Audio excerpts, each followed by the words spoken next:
పెళ్లి పుస్తకం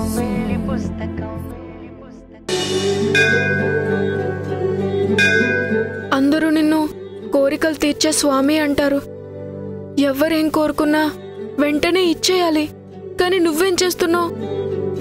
అలా చేస్తున్నావా అసలు? నాకందరిలా మంత్రాలు చెప్పడం, పూజలు చేయడం రాదు. నీ ముందు నిలబడి దండం పెట్టి అడుగుతున్నాను. మా అమ్మ ఎక్కడున్నా సరే నాకు కనపడేటట్టు చేయి స్వామి.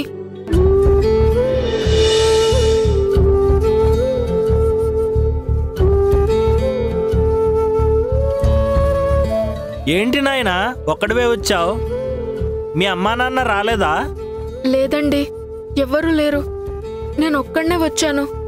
మా అమ్మ పేరు మీద పూజ చేస్తారా పంతులు గారు? అమ్మ పేరు మీద ఏమైంది నాయనా? మా అమ్మ పప్పా మీద కోపంతో బయటికి వెళ్ళిపోయింది. మా అమ్మని వెతుక్కుంటూ నేను తిరుగుతున్నాను. మా అమ్మ తొందరగా నాకు దొరకాలని మీరు మంత్రం చదివి స్వామివారికి చెప్పండి. సరే చేస్తాను గాని ఆ పక్కన ఒక ఆవిడ టిక్కెట్లు ఇస్తోంది, వెళ్ళి తెచ్చుకో నాయనా. వెళ్ళు నాయనా. నా దగ్గర డబ్బులు లేవండి. డబ్బులేమి ఇవ్వద్దు కానీ నేను టిక్కెట్ తీసుకోమన్నానని చెప్పు. ఇక్కడ కొన్ని లెక్కలుంటాయి. సరే పంతులు గారు.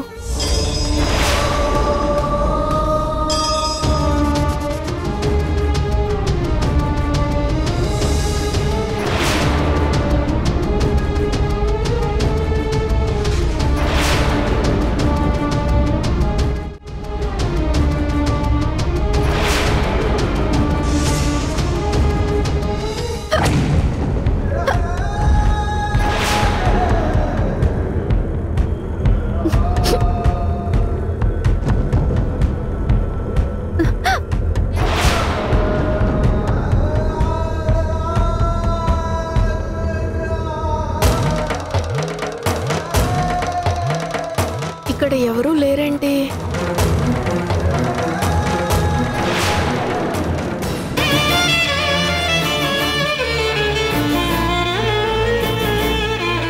పంతులు గారు, అక్కడ ఎవరూ లేరు.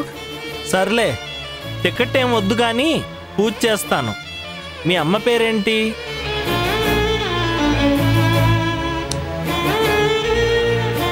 సాక్షి. సాక్షి.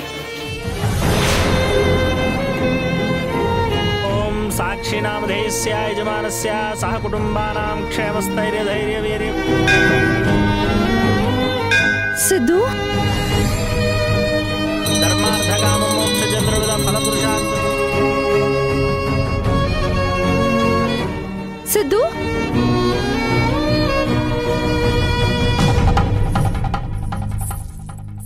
సిద్ధు,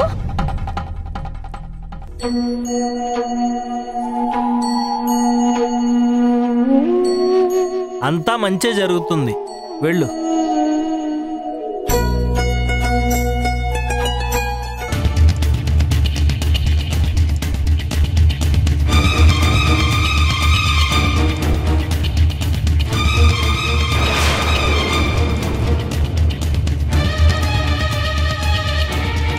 సిద్ధు,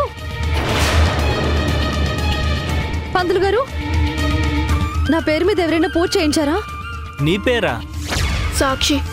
ఓ సాక్షినా? ఎవరో చిన్నబాబమ్మ ఒక్కడే వచ్చాడు. వాళ్ళ అమ్మ దొరకాలని పూజ చేయించుకున్నాడు. సిద్ధు, సిద్ధు, సిద్ధు,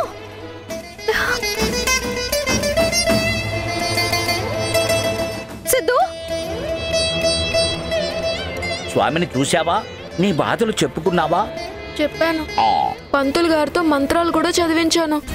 చూద్దాం మా అమ్మ కోసం ఈ స్వామివారైనా హెల్ప్ చేస్తారో లేదో.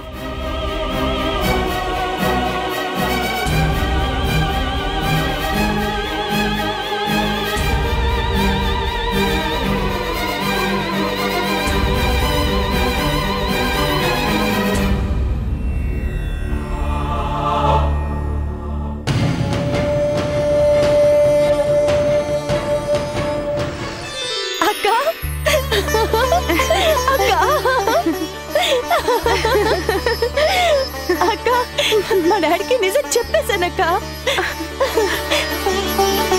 నేను వెళ్ళేసరికి డాడ్ స్పృహలో లేరు.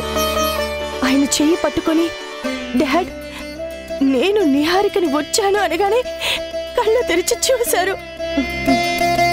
నాకేమైందో, ఎలా తిరిగి వచ్చానో మొత్తం క్లియర్గా చెప్పాను. కళ్యాణ్ మీద డాడ్ కోపం ఇంకా ఎక్కువైంది. గతాన్ని ఎవరు మార్చలేకపోయినా ఆ కళ్యాణ్కి భవిష్యత్తు లేకుండా చేస్తానని చెప్పాను. వాడికి గుణపాఠం చెప్పే వరకు నేను ఎవరు అన్న విషయం సీక్రెట్గా ఉంచాలని రిక్వెస్ట్ చేశాను. డాడ్ అర్థం చేసుకొని ఒప్పుకున్నారక్క. మొత్తానికి మీ డాడీ ముందు నిహారికల్లా సంతోషంగా ఉన్నావన్నమాట. తొందరగా టెడ్డీకి కూడా నిజం తెలిస్తే ఇక ఆ ఇంట్లో ప్రతిరోజు పండగే. అవునక్క, ఆ రోజు కోసమే నేను కూడా ఎదురు చూస్తున్నాను.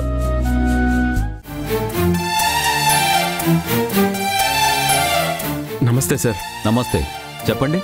సార్, మా అబ్బాయి కొన్ని రోజుల నుంచి కనిపించడం లేదు. మిస్సింగ్ కంప్లైంట్ ఇవ్వడానికి వచ్చాను. కూర్చోండి. మీ పేరు? నందగోపాల్. అంటే నిహారిక కన్స్ట్రక్షన్స్ సీఈఓనా? అవును సార్. హరిప్రసాద్ గారు ఆల్రెడీ మీ బాబు గురించి ఇన్ఫార్మ్ చేశారు. మా స్పెషల్ టీం అదే పని మీద ఉన్నారు. ఏదైనా తెలిసిందా సార్? లేదండి. సడన్గా ఇంట్లో నుండి వెళ్ళిపోయాడంటే బాబు మీద మీరేమైనా కోపడ్డారా? లేదు సార్. సాక్షి అని ఒక టీచర్ మా ఇంట్లోనే వాళ్ళ అమ్మగారితో కలిసి ఉండేవారు. ఆవిడతో ఎమోషనల్గా బాగా కనెక్ట్ అయ్యాడు. ఆవిడేదో పర్సనల్ రీజన్స్తో బయటికి వెళ్ళిపోతే మా అబ్బాయి తన కోసం వెళ్ళిపోయాడు. అలాంటి కనెక్షన్ ఉన్నప్పుడు ఆవిడ్ని ఇంట్లోనే ఉండమని చెప్పాల్సింది. అంటే అప్పటికే వాళ్ళు వెళ్ళాలని డిసైడ్ అయ్యారు సార్.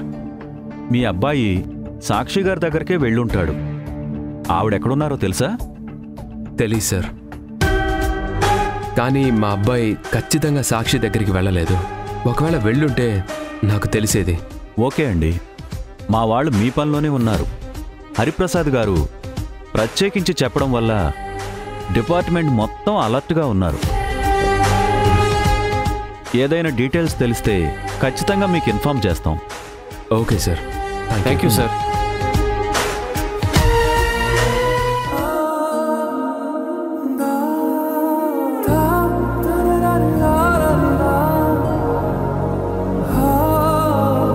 ఎక్కడికి వెళ్ళావురా సిద్ధు? ఇంకెన్ని రోజులు నీ కోసం వెతకాలి?